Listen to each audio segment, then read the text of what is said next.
Hello મિત્રો, સ્વાગત છે તમારું આપણી યુટ્યુબ ચેનલ ગુજરાત એક્ઝામ ગુરુમાં. શું તમારે પણ નો એક્ઝામ ગવર્મેન્ટ જોબ અને ઇન્ડિયાની નવી વેકન્સી મનરેગા યોજનાની ભરતીમાં ફોર્મ ભરવું છે? તો આજનો વિડીયો તમારા માટે છે. વાત કરીએ ભરતી વિશે તો મનરેગા યોજના દ્વારા એક ભરતી યોજાઈ રહી છે, જેની અંદર ગ્રામ્ય રોજગાર સેવક, અકાઉન્ટ આસિસ્ટન્ટ, તાલુકા અને જિલ્લા બંને કક્ષાએ ટેક આસિસ્ટન્ટ અને MIS કોઓર્ડિનેટર તરીકેની વેકન્સીઓ ખાલી છે અને કોઈ પણ પરીક્ષા વગર તમારી આ ભરતી થવાની છે. પગારની વાત કરીએ તો મેક્સિમમ 30,000 મળી રહેવાનું છે અને બીજા પગાર તમારી પોસ્ટને અનુરૂપ રહેવાના છે. આ વિડીયોની અંદર આપણે સંપૂર્ણ માહિતી જાણી લેવાની છે કે કઈ પોસ્ટો પર વેકન્સીઓ છે, કેટલી વેકન્સીઓ છે, તેના માટે તમારે એજ્યુકેશન ક્વોલિફિકેશન શું જોઈવાનું છે, લાસ્ટ ડેટ કઈ છે અને કોઈ પણ પરીક્ષા વગર છે તો આના માટે તમારે કઈ રીતે એપ્લાય કરવાનું છે અને શું ડોક્યુમેન્ટ કરવાના છે, સંપૂર્ણ માહિતી તમને એક જ વિડીયોની અંદર મળી જવાની છે મિત્રો. તો આવી જ ભરતીની માહિતી તમને સૌથી પહેલાં મળતી રહે તે માટે આપણે વોટ્સઅપ અને ટેલિગ્રામ ગ્રુપમાં અવશ્યથી જોડાઈ જજો, જેની લિંક આપણે વિડીયોના ડિસ્ક્રિપ્શનમાં આપેલી છે મિત્રો. તો વધુ ટાઈમ તમારો નહીં લઉં, ફટાફટથી ચાલુ કરી દે આજનો આપણો વિડીયો. તો સૌથી પહેલાં આપણે ફટાફટથી ઓવરવ્યૂ લઈ લઈએ, ત્યારબાદ આપણે સ્ટેપ બાય સ્ટેપ સંપૂર્ણ માહિતી જાણી લઈશું મિત્રો. આપણે ઓર્ગેનાઇઝેશનની વાત કરીએ ભરતી સંસ્થાની અંદર તો આપણી મનરેગા ભરતી છે જે જિલ્લા ગ્રામ્ય રોજગાર વિકાસ એજન્સી દ્વારા ભરતી થવાની છે.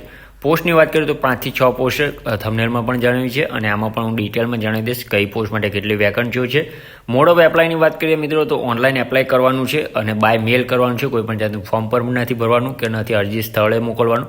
માત્ર મેલ આઈડી હું તમને આપી દઈશ. એ મેલ આઈડી પર તમારા જે ડોક્યુમેન્ટ છે એનું લિસ્ટ પણ આપી દઈશ. લિસ્ટ તમારે ત્યાં મોકલવાનું રહેવાનું છે. જોબ લોકેશનની વાત કરીએ તો ગુજરાતની અંદર તમારી આ જોબ લોકેશન રહેવાની છે. સેલેરીની વાત કરીએ તો એઝ પર પોસ્ટ તમારી આની અંદર સેલેરી રહેવાની છે.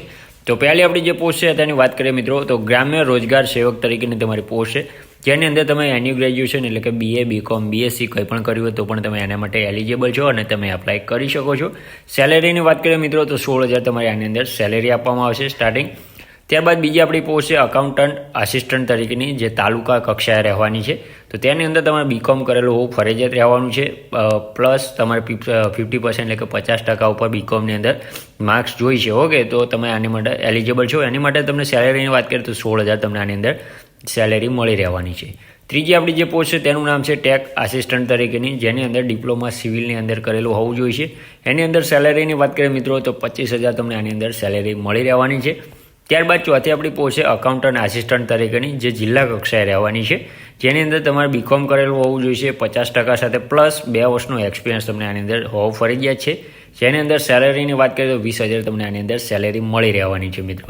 પાંચમી આપણી પોસ્ટ છે MIS કોઓર્ડિનેટર તરીકેની, જેની અંદર MCA, BCA અથવા તો PGDCA કરેલું હોય તો તમે આના માટે એલિજિબલ છો અને એની અંદર સેલેરીની વાત કરીએ તો તમને 30,000 આની અંદર સેલેરી મળી રહેવાની છે. ઓકે, તો આ પોસ્ટો પર વેકન્સી છે. સૌથી પહેલાં એજ લિમિટેશન પણ જોઈ લઈએ આપણે. મિનિમમ 21 વર્ષ માગેલા છે અને મેક્સિમમ 45 વર્ષ એટલે કે 21 થી 45 વર્ષ વચ્ચે તમે આવતા હોય તો તમે આના માટે એલિજિબલ છો અને અરજી કરી શકો છો. વેકન્સી ડિટેલ જોઈ લઈએ કઈ પોસ્ટ માટે કેટલી વેકન્સીઓ છે. પહેલી આપણી જે પોસ્ટ છે ગ્રામ્ય રોજગાર સેવક તરીકેની, તો એની માટે 3 વેકન્સીઓ છે. ત્યારબાદ છે અકાઉન્ટન્ટ આસિસ્ટન્ટ તરીકે તાલુકા કક્ષાએ, તેની પણ 3 વેકન્સીઓ છે. ત્યારબાદ છે ટેક આસિસ્ટન્ટ તરીકેની, જેની અંદર 18 વેકન્સીઓ છે. ત્યારબાદ છે અકાઉન્ટન્ટ આસિસ્ટન્ટ જિલ્લા કક્ષાએની, જેની અંદર 1 વેકન્સી છે અને MIS કોઓર્ડિનેટર તરીકેની એની અંદર પણ 1 વેકન્સી ખાલી છે મિત્રો. ઓકે, એપ્લિકેશન ફીની વાત કરીએ તો તમારે આની અંદર કોઈ પણ જાતની ફી ભરવાની નથી. તમે કોઈ પણ કેટેગરીઝમાંથી બિલોંગ કરતા હોય, જનરલ, AWS, OBC, ST, કોઈ પણ જાતની ફી ભરવાની નથી કે કોઈ પણ જાતની પરીક્ષા વગર તમારી આ ભરતી રહેવાની છે. ઓકે, તો ઇમ્પોર્ટન્ટ ડેટ જોઈ લઈએ, લાસ્ટ ડેટ શું છે. તો નોટિફિકેશન રિલીઝ ક્યારે થયું છે? તો નોટિફિકેશન રિલીઝ 11 ઓક્ટોબર એટલે કે ગઈકાલે થઈ ગયું છે અને ત્યારથી ફોર્મ ભરાવાના પણ ચાલુ થઈ ગયા છે. લાસ્ટ ડેટની વાત કરીએ તો તેમણે 5 દિવસનો સમયગાળો આપેલો છે એટલે 16 ઓક્ટોબર 2025 લાસ્ટ ડેટ આપણી રહેવાની છે. સિલેક્શન પ્રોસેસ સમજી લે શું છે. તો આની અંદર તમારે કોઈ પણ જાતની પરીક્ષા નથી, આપણે પહેલાં જણાવી દીધું છે. માત્ર તમારે તમારો મેલ છે એ 16 ઓક્ટોબર 2025 પહેલાં મોકલવાનો રહેશે. ઈમેલ એડ્રેસ પણ આપેલું છે rkssrajkot1337@gmail.com. ઓકે, તો આની માટે તમારે શું કે આ ડોક્યુમેન્ટ હું જણાવું છું એક જ ફોર્મેટમાં બનાવીને એક જ મોકલવાના રહેશે. અલગ અલગ મોકલશો તો એ અરજી રિજેક્ટ ગણાશે, એટલે ધ્યાન રાખવું. તો કયા ડોક્યુમેન્ટ તમારું રિઝ્યુમ અથવા તો CV તમે જે પણ કહેતા એ મૂકવાનું રહેશે. પાસપોર્ટ સાઇઝના ફોટોસને મૂકવાનું રહેશે.